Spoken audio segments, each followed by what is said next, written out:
नमस्कार, जय महाराष्ट्र। तर पुन्हा एकदा मी आपल्या यूट्यूब चॅनलवर नवीन माहिती घेऊन आली आहे। सरकारचं नवीन अपडेट आलं आहे।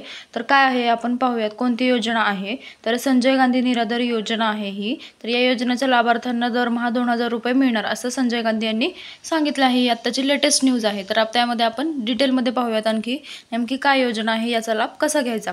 तर जर महाराष्ट्रात महाविकास आघाडीची सत्ता आली तर संजय गांधी निराधार योजनेच्या लाभार्थ्यांना सध्या देण्यात येत असलेली 1500 रुपयांची रक्कम वाढवून दरमहा 2000 रुपये करण्यात येईल अशी घोषणा राहुल गांधी यांनी केली आहे। म्हणजे महिलांना आतापर्यंत जे 1500 रुपये भेटणार होते, तर ते संजय गांधी निराधार योजनेमार्फत त्यांना 2000 रुपयांची रक्कम एकाच महिन्यात भेटणार आहे।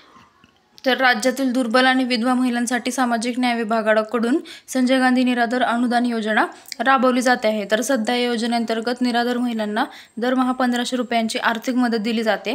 तर महाविकास आघाडीने ही रक्कम वाढवून दरमहा 2000 रुपये देण्याची घोषणा केली आहे। ही अत्यंत महत्त्वाची बातमी आहे, महिलांसाठी खास आनंदाची बातमी आहे।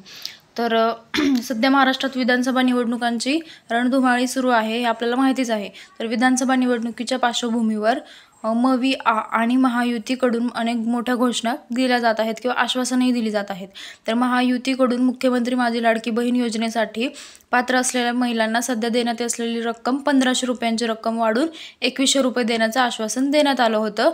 हे मी मागच्या व्हिडिओमध्ये त्याची अपडेट दिली होती, तुम्ही पाहू शकता त्यामध्ये जाऊन। तर याला प्रत्युत्तर म्हणून महाविकास आघाडीने महालक्ष्मी योजनेची घोषणा केली। हेही मी महालक्ष्मी योजनेबद्दलही आपल्या यूट्यूब चॅनलवर मागच्या व्हिडिओमध्ये टाकले आहे, त्याबद्दल डिटेल्समध्ये मी सांगितलं आहे, तुम्ही पाहू शकता। तर या योजनेअंतर्गत राज्यातील प्रत्येक महिलेच्या बँक खात्यात दरमहा 3000 रुपये जमा करण्याचे आश्वासन महाविकास आघाडीने दिले आहे। तर याबद्दल ही महत्त्वाची अपडेट आहे, नवीन योजना आहे। परत एकदा महिलांसाठी दरमहा आर्थिक मदत होण्यासाठी रक्कम वाढवत आहेत ते। तर संजय गांधी निराधार अनुदान योजनामध्ये तर तुम्ही नक्की पाहू शकता। आणि मी मागच्या 2 व्हिडिओमध्ये टाकले आहे महालक्ष्मी योजनेबद्दल आणि लाडकी बहीण योजनेबद्दल सुद्धा। तर तुम्हाला जर अपडेट पाहिजे असेल तर तुम्ही मागच्या व्हिडिओमध्ये जाऊन पाहू शकता। आणि आणखी काही सरकारचे अपडेट असेल तर मी आपल्या यूट्यूब चॅनलवर नक्की टाकेल। धन्यवाद।